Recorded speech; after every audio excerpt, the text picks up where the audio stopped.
Welcome to Circular Firing Squad. I'm Marty, a counseling faculty at Kent State University and a host for Circular Firing Squad. Tonight we've got 4 members, 4 questions, and 4 answers for each question. Each squad member generates a question that we all have to answer, ranging from the pastoral to the pathetic. And I would say this show represents a balance between X and Y chromosomes because it's all men. So we all, I haven't done the testing, but we all have one X chromosome and one Y chromosome. And so a lot of Y chromosome energy maybe tonight in some of these answers. So let's find out and see who's with us tonight on this episode. Hi, everybody. Elliott Ingersoll from Cleveland State University and host of Apply Topically. Hey, everybody. Mitch Conrad, third-year clinical mental health counseling student at Cleveland State University and counselor trainee at Baldwin Wallace University. Hi, everyone.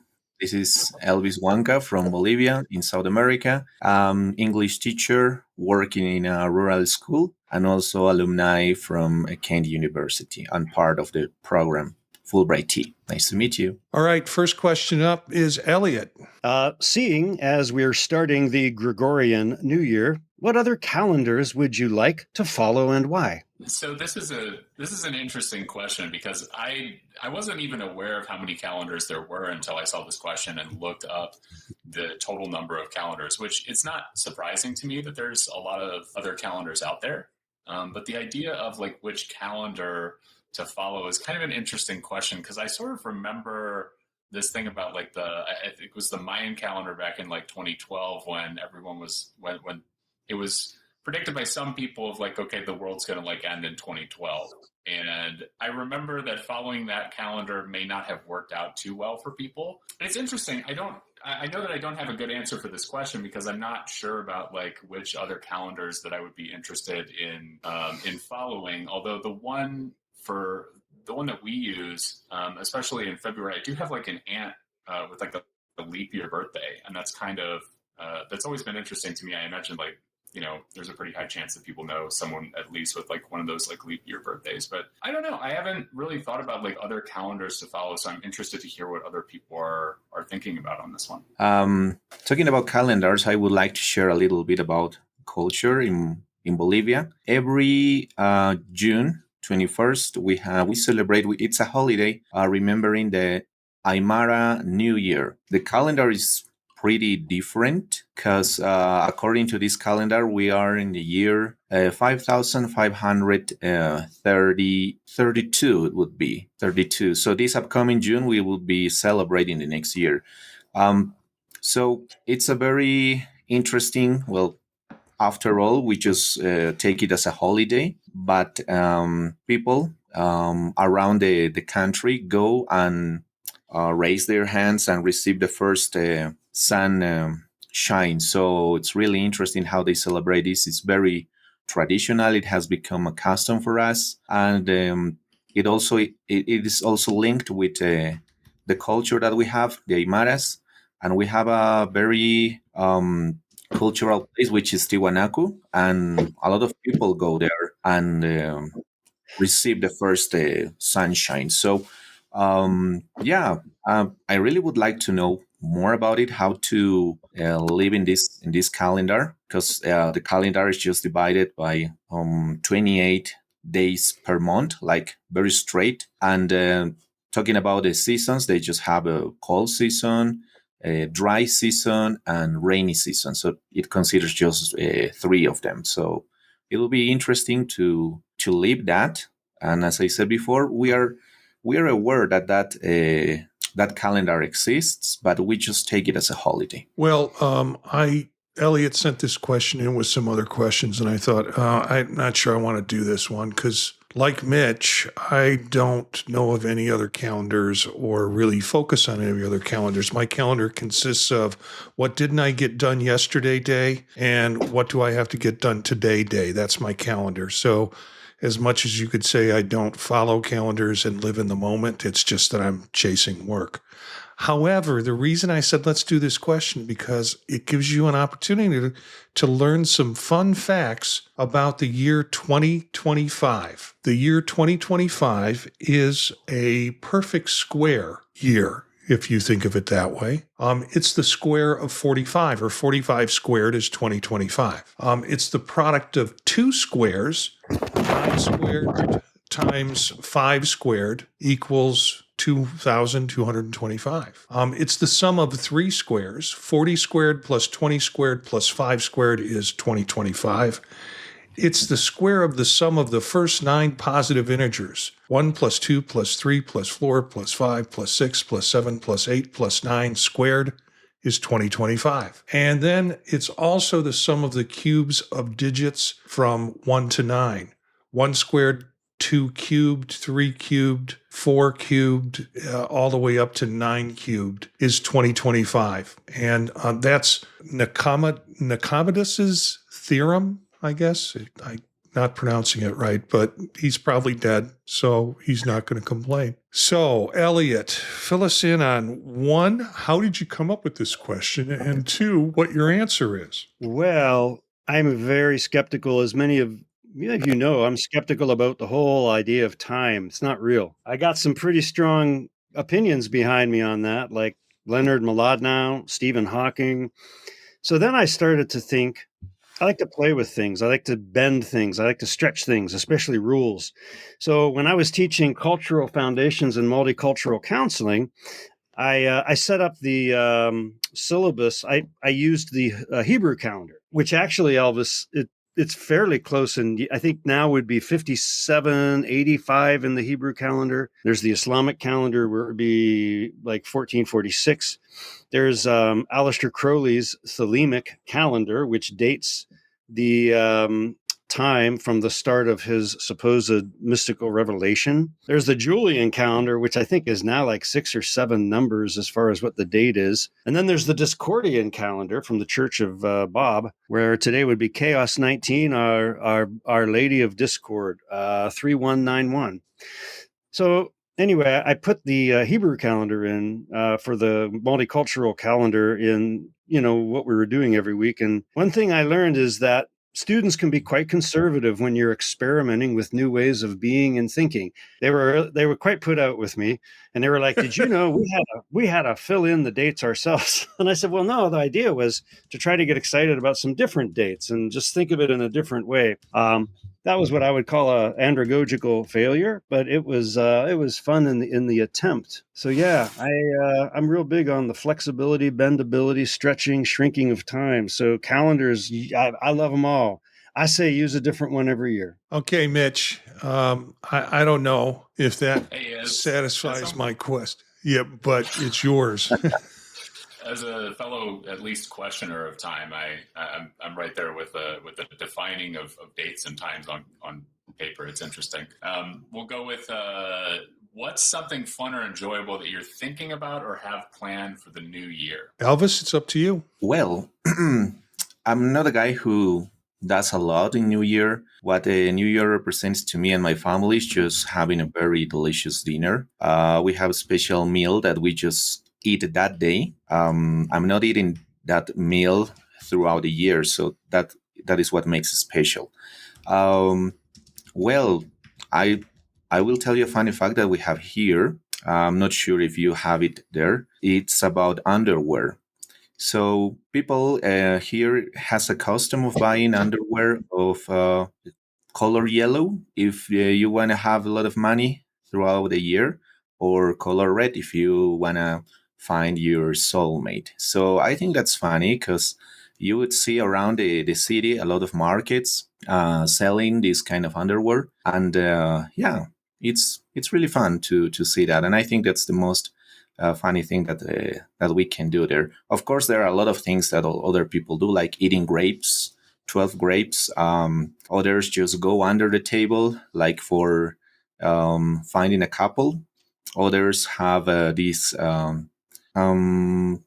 how can I call this? Let me remember. It's like a cereal to throw it over you, the cereal, and that will give you kind of good luck. So This year, I didn't do a lot. It was just a calm day with my family.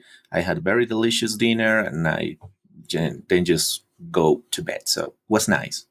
Yeah, I took the question a little bit different. What's something fun or enjoyable that you're thinking about or having planned for the new year? Meaning, like, what am I going to do this year? And I'll tell you the thing that I'm most excited about this year. Is not going to Disneyland or Disney World, I guess, for the American Counseling Association conference. I am so tired of Disney World. But coming up in July is Mac Stock, which is sort of like the Woodstock of people who like Mac stuff. And it happens to be held in Woodstock, Illinois, so hence Mac Stock. And I have been attending it for 7 years now. I think it's on its 8th year. There is 1 year that they don't count that was digital, so maybe it's on its 9th year. But I've been going to it and enjoying the heck out of it, and I'm already looking forward to it. The last 2 years I presented, I'm hopefully and planning on presenting again this year. I'll be bringing bling for the podcast, so people who are there will pick up some of the bling or the swag, I guess, announcing the different podcasts that I'm involved in. And some of the podcasts that I'm guests on, all of those folks will be there that run the podcast. So it's kind of a first time, or at least once a year, face-to-face for many of us. Last year, I presented on essentially how to work with older groups of people trying to learn technology, and did a second year on practical uses of AI, and had a good time with that, and brought my Vision Pro headset along with about 5 other people, and we just had a breakout in the evening where we put the headsets on and people came in the room and they had a chance to try them and get into VR and use the technology, we just had a great time. So I'm looking forward to it. I mean, I enjoyed it every year, but when I started really getting involved in it the last couple of years, now it's sort of like, okay, let's figure out what are we going to do the next one. I can't wait to get there. And so that's what I'm looking forward to in the next year. In Woodstock, Illinois, isn't that where they filmed Groundhog Day? That's where they filmed Groundhog Day. Yeah. What a lovely town that is. Yeah. Yeah. And one of the times, the first time I presented on, they have an old opera house there. Yeah. And they didn't get us into the large auditorium, but they got us into the side room. And it was, a small stage with tables all around. And I felt like I was in a comedy club presenting, and I was real anxious about presenting until I realized many of these other folks here are technology focused people. They're not up in front of people teaching. They might do some of it in their podcasts or things that they do. But as soon as I remembered I was a teacher and I can handle crowds, it changed my whole, it's sort of like, all right, now start working the jokes or start doing the in the moment stuff when people throw things at you and, and feed the crowd. So yeah, I really enjoy doing this and looking forward to it again this year. I love the question, Mitch, because I'm like, there's 3 things that I'm trying to get together in this year, and one is this old ass body of mine. I got to figure out what it takes to get it into the best shape it can be in, and I'm not even sure what that is. I haven't quite tested all the limits of this new robo knee that I've got, and so that's a piece of it. But I'd mentioned in some other podcasts, I'm getting back to the upright bass. It's turning out to be more expensive than I had hoped. But I'm doing a reunion show with my old duo partner, Dale Galgozzi. Galgozzi and Ingersoll ride again, and we're going to do a show at the Kent Library this June, and that's really exciting because we're doing all new stuff. We were together 18 years. We would do 3 to 4 children's shows a week, and then we would play 3 nights a week. That was back in the 90s when there were a lot of gigs, and we did everything. We did folk festivals. Then we were apart for 18 years, and we said, well, hell, we may as well give it another shot here. So it's kind of fun, though. It's fun to be playing music with someone who's known me that long. And so that's something that I'm really very much looking forward to. I'm still waiting on the double bass repair, but we'll get there. And I think the other thing is just cooking. My partner and I can't exercise my way out of extra weight anymore, apparently. So we're looking at different ways to eat. And since I'm doing most of the cooking, I've been experimenting with a lot of vegan dishes, vegetarian stuff from back when I lived I was in Youngstown, and when I was up visiting in Canada, and those have been really going very well. So that's always fun for me. Yeah, and I'm hoping to finish that novel this year and send it off to be rejected by publishers. So it's going to be a exciting year. And Marty, all of those mathematical things excited me, because I'm like, hey, maybe there's some synchronicity, some mystical correlation, as above, so below. And this will be the year we all just kind of explode in joy, and our potential just goes to the limits. I like that. Yeah. Well, I'll post that information in the show notes so other people can read through it and don't have to write it down rapidly. And I guess we're back to Mitch, right? Yeah. Thanks everybody for your answers. Also hoping, maybe not hoping, I feel optimistic about 2025, despite some of the things that are going on, definitely sharing in that optimism.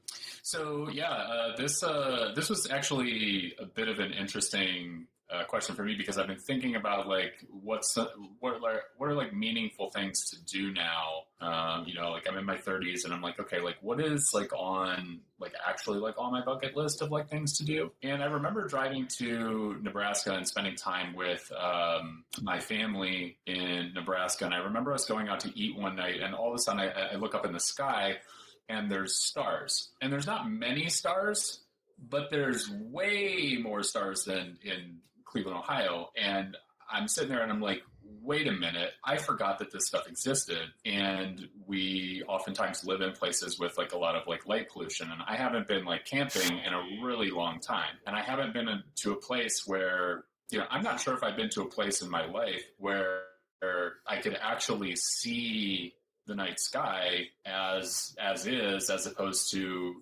with all the light pollution that obscures many of the stars out there. And it was just something that was getting me a little bit down when I came back to Cleveland, but it had me feeling excited when I was in Nebraska, just because I was like, oh yeah, there's like, that's right. Like there's this whole like thing above us that like looks really cool, and I'd like to actually like see it sometime.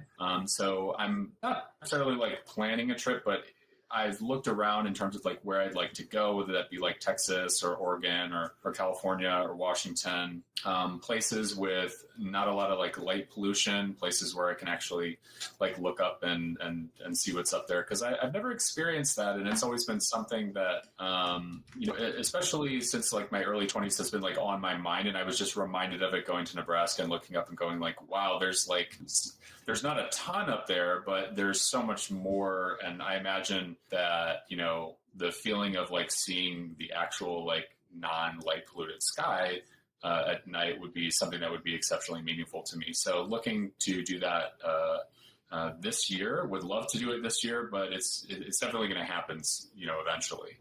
So I got a cousin who lives on the family farm out in Salem. Mitch, I'll take you out there. You get amazing views of the night sky out there. Yeah, awesome. And what about night sky with you, Elvis? I'm not really sure about the word. Could you?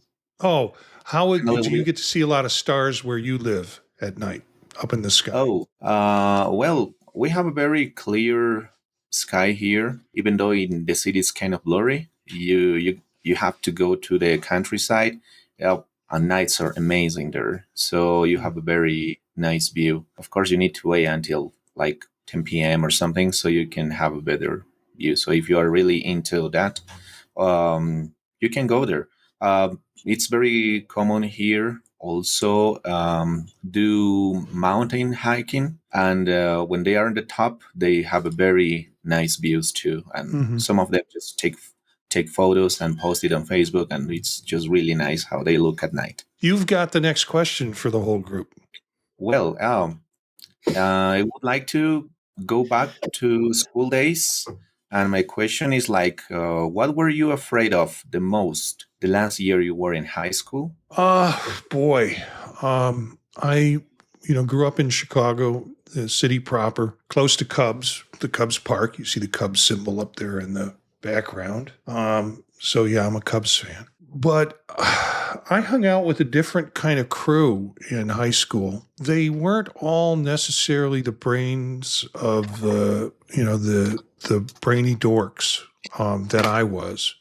So, but I was accepted, and we didn't worry about, what we had or what we didn't have, or, what our connections were. There wasn't a lot of posh sort of talk with the people I hung out with. So I think I was afraid because I went away to college. I went to University of Illinois in Champaign, which was far away from Chicago, and filled with folks from the more affluent suburbs. And I moved into a men's dorm that was a Catholic men's dorm, and it was full of athletes from some of the better schools surrounding in the suburbs. They weren't necessarily practicing athletes in college, but they knew each other from different teams they were on when they were in high school. So it was a very kind of, my biggest fear was being able to feel safe and comfortable in the environment that I was in. It was a new environment, and being able to make friends and kind of have a social life being away at college. So that was the big thing for me. Quick story. My dorm was, as I said, a Catholic men's dorm. And my roommate for my freshman year, God bless him, I thought he was weird as hell. But his bad habits, or I should say good habits, forced me to only have good habits in our shared. So his name was Tom, and he was from a suburb, and a lot of people knew him as a wrestler in high school. He got all D's in high school, but was going to come to college, and he was going to be a medical doctor. He was determined he was going to be a medical doctor. And I was like, well, how are you going to do that? And he goes, well, I got into education. That was the school I could get into because that was the easiest college to get into, which tells you something right there. And he did. And then he signed up for all pre-med courses. And the guy had nothing on the shelves in his room. All he had was his stack of books, and he would every night open up a book, maybe with a pad and paper, and take notes. But all he did was sit with his head in the books the whole time because he was so determined. One time, and I respected that. I was quiet. I didn't try to do any, we had some slight engagement, but I knew that was his thing, and I was not going to disturb him. He was a sophomore and I was a freshman. And one time somebody in the hallway yelled something at me or about me, and he pushed away from the desk, got up, walked out in the full wrestler thing, went out and defended me. And I'm like, oh, well, this is sweet. This is really nice. Tom had one habit that I thought was different. Every Friday night, he would walk the half mile to the liquor store, buy a couple of 12 packs or a case or enormous amount of beer for one person to consume. He would turn off all the lights in the room, look out the windows, watch people walking down the street, and just drink beer and then go to bed. He's probably a doctor somewhere now. That's what gets me because he got great grades. But, that type of discipline was what I needed because I ran around with some hooligans in high school, and getting good grades in my high school was not a challenge. So that was my worry about that transition. And I just happened to have a roommate named Tom.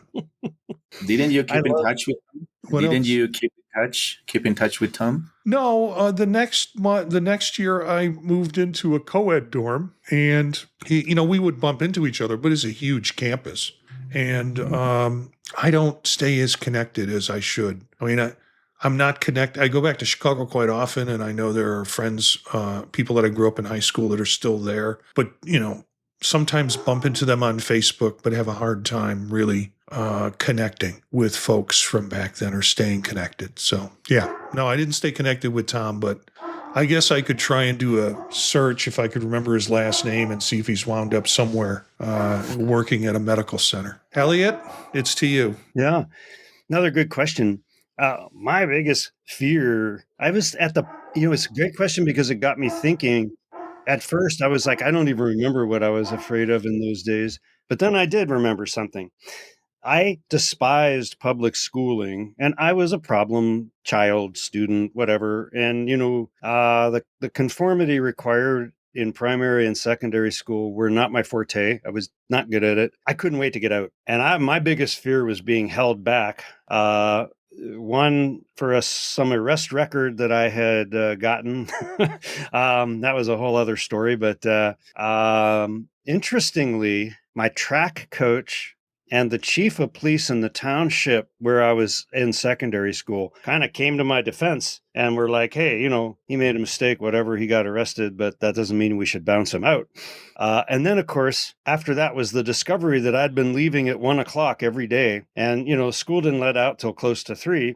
But I had a course with a teacher. I got into psychology really early, and I was guessing this person suffered from narcolepsy because he would show films every day in class and fall asleep. And as soon as he would hit the projector, I would just slide out and walk home and, get on with my life. And they finally caught me. It was like in early May, and they knew I'd been doing it all year, but they couldn't prove it. And I wasn't going to say anything, of course. And then the fact that I'd been arrested and all of this stuff, that wasn't looking good for me. But I was also like, well, there is a burden of proof here. And I skipped out a couple times. Absolutely. And that wasn't a lie. I skipped out a lot more than that, though, too. So I think all in the end, they were glad to be shut of me and, just whatever, send him on. and I got out of it. But that was what was scary to me that last year of secondary school. Last thing I ever wanted to do was go, but I've never gone to a reunion. All of my friends do. And I'm like, are you insane? Would you go back to a jail reunion? I mean, come on. No. Thank you. No. Yeah, I've never been to a reunion either, actually, now that I think of it. So this question was challenging for me because I struggled to come up with a fear related to like the last year in high school itself. And I think the reason for that is that my last year in for instance, I'm remembering my last year in schools, my last year in 4th grade, was generally a wonderful year and all good. My last year in high school in 12th grade was generally a wonderful year and all good. It's nice when there are no more upperclassmen in those scenarios, especially depending on the school. There was always a lot of bullying that went on inside of my school. So getting to the point where I was the upperclassman, that wasn't happening anymore, always felt nice, or at least that it was reduced because of just kind of the people who I was hanging out with. Now, the one thing that I do remember about the last year of high school was actually going to college. So I was actually a big leap for me emotionally to overcome the fear of going to college. When I first went to Baldwin Wallace University, I remember actually staying overnight on campus. I can't remember if it was during the last year of high school or immediately following inside the summer. I can't remember this, but I do remember the night and the day that I went to BW, and it was actually really frightening for me because I didn't know anybody who was going to BW. I didn't have any connections at BW, and I was really there and felt very alone inside of that space where, at my small high school, I graduated with a class of 20, and I knew everybody. And so going to Baldwin Wallace for the first time that last year of high school was actually really challenging for me to overcome that fear. And I remember just connecting with even a few students that day, but not really that many, maybe one or two or three or something like that. I remember there was this one student who, shared some music with me that made me feel better about actually committing and going to college and going to BW, because I knew that when I went there, I would know absolutely nobody. And that was really challenging for me. Anytime that I go to a new place and I don't know anyone at the new place, especially when it's something that I'm going to be spending, CSU, for instance, I didn't know anybody at Cleveland State when I started my graduate program there either, outside of like meeting a couple people like inside of our department when I visited like in the summer. And so like those things for me definitely like definitely can produce a lot of fear, especially when like that, like going to BW and like know anybody who goes here. I don't know any faculty who goes here. I like met with, they like have you at the time, they like had you meet with like an advisor who wasn't actually going to be your advisor. It was just there over the summer. And so I didn't end up actually like keeping in contact with any of the people that I met over the summer, but I remember like going even the first day of college after high school, and there was a lot of fear that had been built up.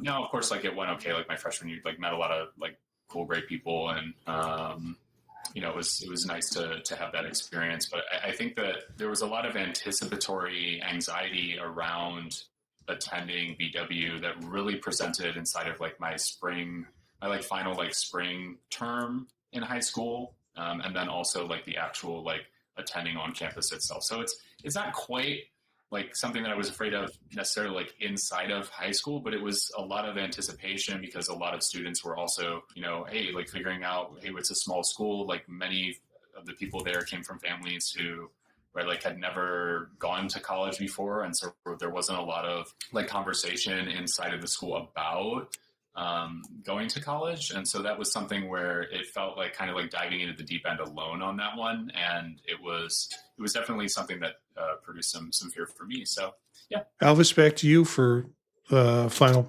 your response. Well, I can say that I enjoyed the last year of high school. I got very good friends on the way and very nice moments to make it short.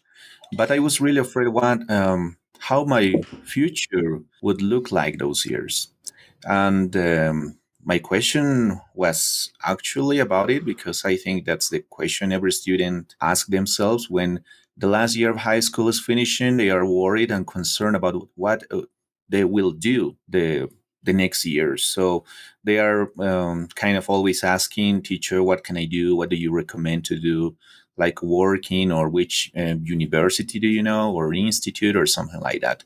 So some of my students are always asking these questions, what their future will look like in the next year. So that motivated me to throw you this question, because I think it's very important to talk with students, try to manage them and push them to do the best possible. And I think also counselors or counseling is related to that too. So as I said before, I was really afraid about how my future would look like. I always had two options to have a career at the university. I was, on one hand, very motivated about studying informatics. I liked computers a lot. And on the other side, I got tourism.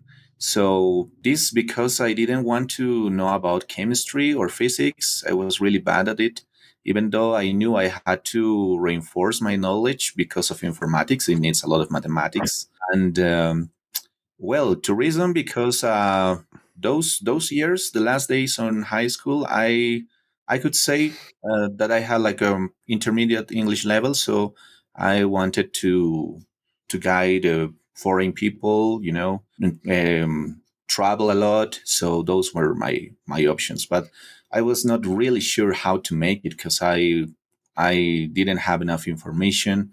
My parents are not professionals, so they didn't know about universities or that stuff. So I had to do everything myself. And that was my biggest fear then. So how to live as an adult, because I was going from a teenager to adult, and suddenly a lot of responsibilities came up. So it's really hard to deal with that when you are that age. I have the last question, and this comes from a place where I'm learning about this right now, and I'm curious what your perspectives are on it.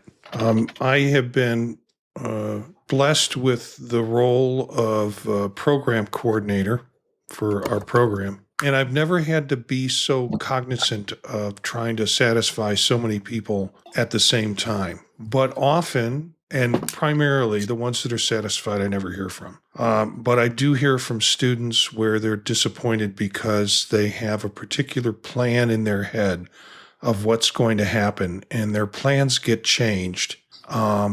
And that will require them to change their programs or their schedules or even the amount of time that they do something or have to do something.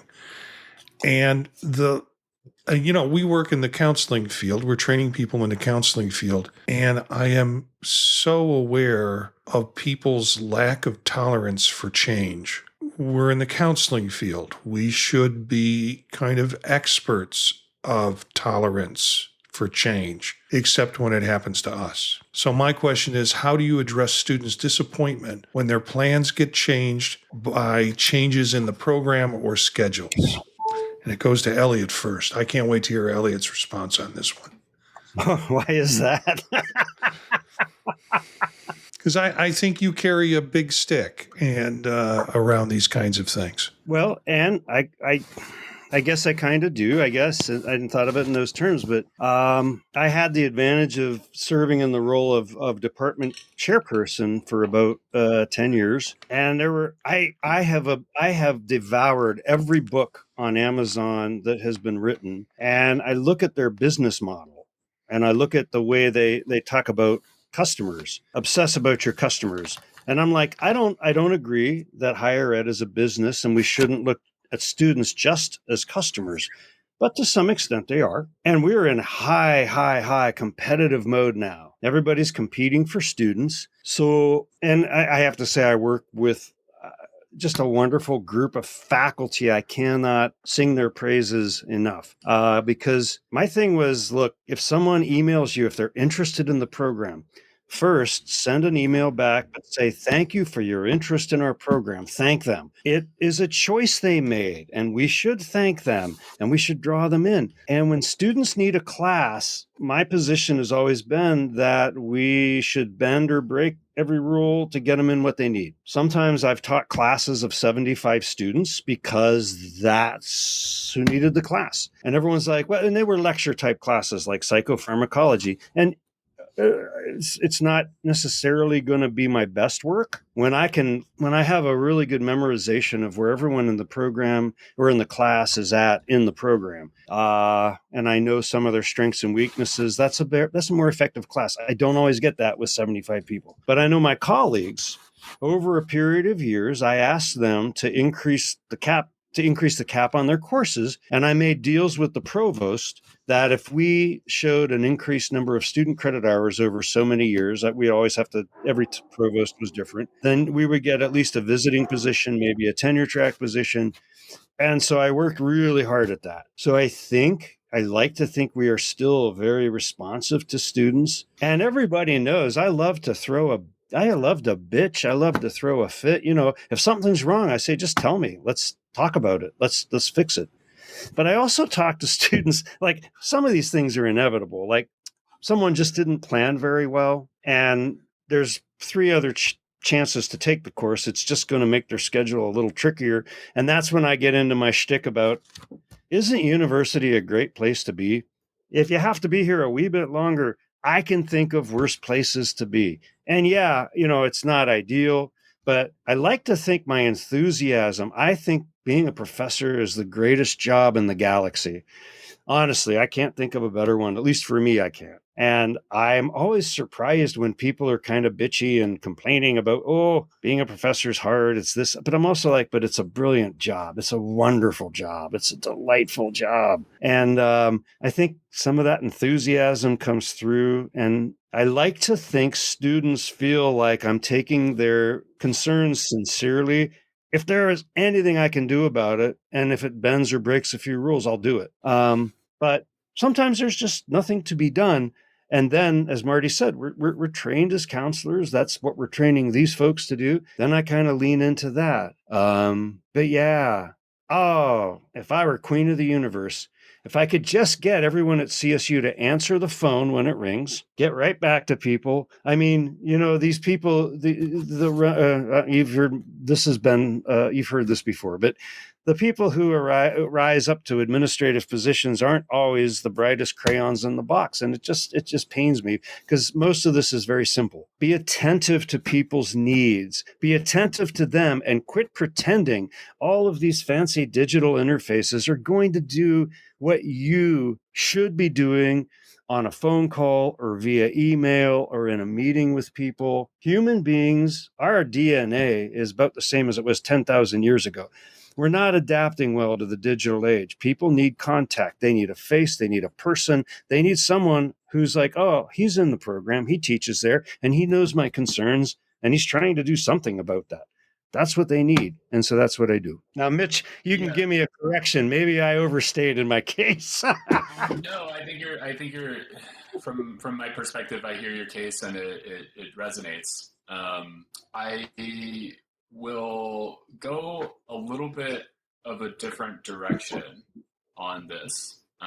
Because I hear what you're saying about, right, like the idea of like being attentive, and if you can, or like address the problem or fix the problem, and sometimes it is that simple of like, oh, just got to send like a contact email here, got to get somebody in touch with the right person, somebody got to, because like I work with students, and prospective students inside of the department too, and a lot of times it's just like sending an email and and somebody gets back and the problem resolves itself, and sometimes, especially as a student who has felt disappointment before about changes in programs and changes in his program and his schedule, sometimes it can't be fixed, which sucks, in terms of like, oh, maybe somebody's got to, stay an extra year because things didn't work out with the class or something like that. That didn't happen to me. But I do perceive that teaching can, or that maybe like, if we're speaking in terms of like guidance, that guidance can, although I don't prefer to use the word guide, that these things can be very much like counseling. And for me, I know that, the thing that's beneficial is if something feels out of my control, or if something feels out of a student's control, a lot of times they just want to be heard and seen. A lot of times they just want to express their emotions about the situation. Like, hey, I feel really disappointed about this. I feel very angry about this. I feel very, jaded about, the college and what the college is doing. And a lot of times that can come up for people. And so, for me, especially as, someone who's received a lot of phone calls in my last 3 years from concerned students, a lot of time, the best thing that I can do is just listen and just affirm what's going on for them and allow them to express emotionally and connect with that. It sucks because a lot of times there is no good solution. And sometimes it's like, yeah, I hear you're going to have to spend another year in the program. And it sounds like you feel really disappointed about that. And I'm happy to continue to listen to you for another 15 minutes to express that. And that's a lot of, that can be a lot of time investment, depending on how long the phone call goes. But I think that's where I'd add to your answer, Dr. I, is I like the idea of just like adding really like the idea of like being attentive, sitting with and understanding that a student's going to come in and just want to express emotions and sometimes just unload, and it might be directed even towards you, and it might not necessarily even be personal, and it might feel personal, but it's oftentimes just what's going on for that student too. So yeah, that's my 2 cents. And I have to chuck in, Mitch. You've been an exemplary graduate assistant. I mean, you have handled so many calls from prospective students in such a professional manner. We are very grateful for your willingness to do that and your ability to, but you've really stepped up. I appreciate that about you. Thank you. Well, this question is very interesting, and I will divide my answer in 2 parts. How I look this as a student first, and then how I look to this now that I'm a teacher. Well, when I was a student, and well, not at university, here in Bolivia, we have special high schools for public teachers. There's like you need to apply to take a test, approve the test, and then you go into the high school to be a teacher.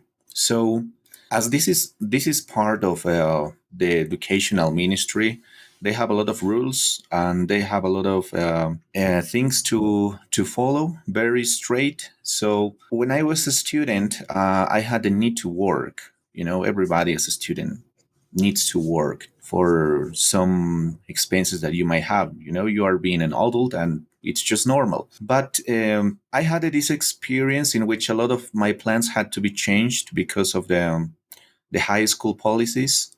So they didn't care about it because they had very strict rules, and they say, well, if you feel that you need a work, you can dedicate all your time to your work, and good luck. So you almost have no option but obeying the rules there. So I had to make a pause on my job and dedicate 100% to be trained as a teacher. So it's kind of sad because the administrators are really strict with their rules, and a lot of us as students have to change a lot of things in our life. But we know this is for a good reason, because after 5 years you can be a teacher. The government pays you. I think that's something good, and well, a lot of effort finally pays you back. Now that I'm a teacher and I work in public schools, sometimes the students struggle a lot with their plans, but I try to manage this and make a balance of making students realize they have to be responsible with the stuff that we throw to them, like some papers they gotta do, some projects, events, and a lot of things might change one from one day to another, because here we have the culture of respecting a lot the authorities. If we have a meeting, the meeting does not start until the authority comes. So this kind of culture always struggles with our schedule sometimes. And now that I'm a teacher and I'm responsible over some projects, some things, some meetings, a lot of things can change. So when I was a student, I didn't feel the pressure that administrators were having those years. But now that I'm a teacher, which it's kind of similar to being an administrator, I feel that some things can happen and it's not your fault. And you need to handle the situation very carefully with your students and try to transmit them that something can change from one day to another. So I always try to talk to them like, hey, calm down. These things happen. I'm sorry about that you have to change your activity or something like that, but things are just that way. We don't have counselors in my country. The educational system doesn't have that. So, the relationship between students is always with teachers and administrators. And administrators, they just follow orders. So it's kind of complicated dealing with that. Marty, Sorry, Marty, I hear you. All of you had wonderful ideas, and it was very humbling for me to hear your suggestions or your ideas about doing it. I'm still kind of dealing with my own patience around some of the requests, and that might have been heard in the way that I phrased the question. So this is going to take me some time to reflect on doing. I do know, and I've had a couple of emails this weekend or last week that kind of set me off. And I realize now I need to take a little more time to kind of center around decisions when students ask this kind of thing, to figure it out in a more patient way because it's only going to help me and it's going to better help the student. So I don't have any secrets to this yet, but I appreciate the comments that you brought around this idea. So final shot question.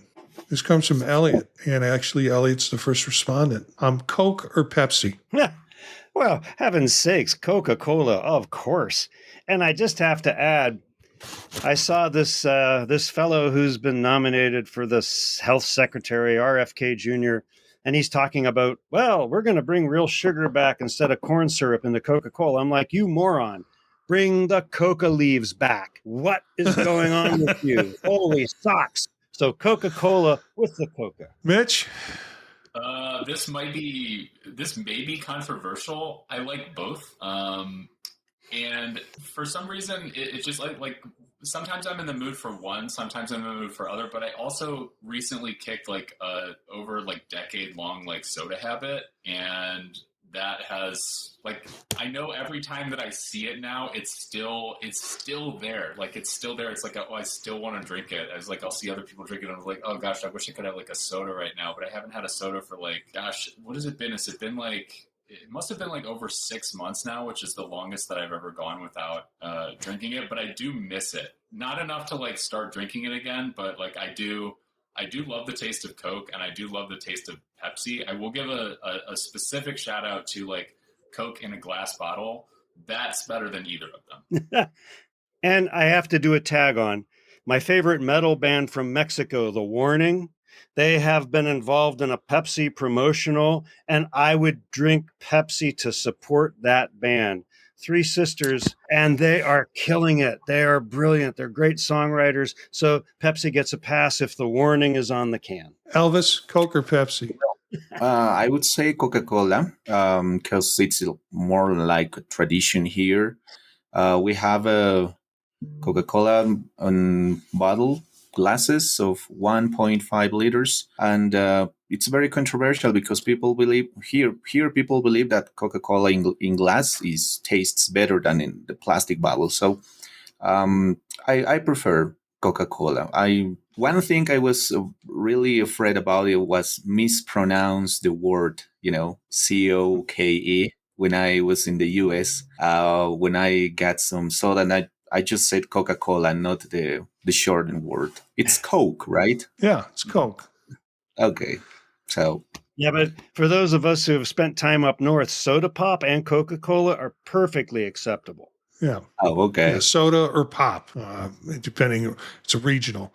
So, folks who are watching the stream, this container, this garbage can, is where the soda cans go. All right. I have a separate garbage can for garbage, but that's where the soda cans go because we recycle it. I like to say with Coke or Pepsi, one of them was a substance that got me through college, my last 2 years of college, and the other one was Pepsi. But see, Mitch got the joke, or maybe Elliott and Elvis didn't get the joke. No, seriously, it wasn't Coke. It was MMDA. But really, I've been a Coke person for quite a while. At one time when Aileen and I were first dating, we did Tab, if you remember Tab as a soda. That was the first Diet Coke. Right. Yeah. And it was, so we did it for all the wrong reasons. But we have my sister-in-law is a Pepsi person. And so when she comes to visit, we stock up on Pepsi, and she always leaves enough for us here. And so then I kind of do the Mitch thing, and it's like, well, I feel like a Pepsi now, or I'll have a Pepsi. But I think I'm the only person on the planet that he really liked Pepsi Clear when it came out years ago. You'll have to look that up for some of you. Yeah. So whatever your preference, Coke or Pepsi, you can join us with Circular Firing Squad pretty much every other Sunday. It's been a long stretch. It's been since December since we did one of these shows. Had one scheduled last week, and then medical emergency came up. Everything's fine with it, but we were planning on getting a show out last week, and so we put a show together this week. I'll see. Maybe we'll do one again next week and get back on a 2-week cycle with that. So thanks to the firing squad, Elliott, Mitch, Elvis, for joining us tonight. And Elvis, it's glad to have you a part of this whenever you can. It's very cool to have you a part of this. I'll look for some of these characters on their podcasts on the podtalk.net, the podtalk.net website is all updated. Actually, Elvis, if you're going to join us, I need to get a picture and a little bio, and we'll put you right on the website as part of the visiting squad if you want to. Make sure and check out the Tech Savvy Professor podcast hosted by myself and Eric Perry, who's generally a part of the squad on Sunday nights. He's dealing with basketball tournaments, at least for another week, and then he'll join us. And also Vision Profiles, a podcast about the Apple Vision Pro. I'm also doing a podcast now called The Old Mac Gang, which is men and women over the age of 65 who are using Apple products and the kinds of concerns they have with use in software for people our age. And then another one I just started a couple of weeks ago with my son called Gear Up and Go. Doing a podcast with this group is fun. Doing one with a biological relative is even wilder. And he challenged me about trying to do a podcast on tech gear and how you can use tech and software for travel. So Gear Up and Go, you can look for that.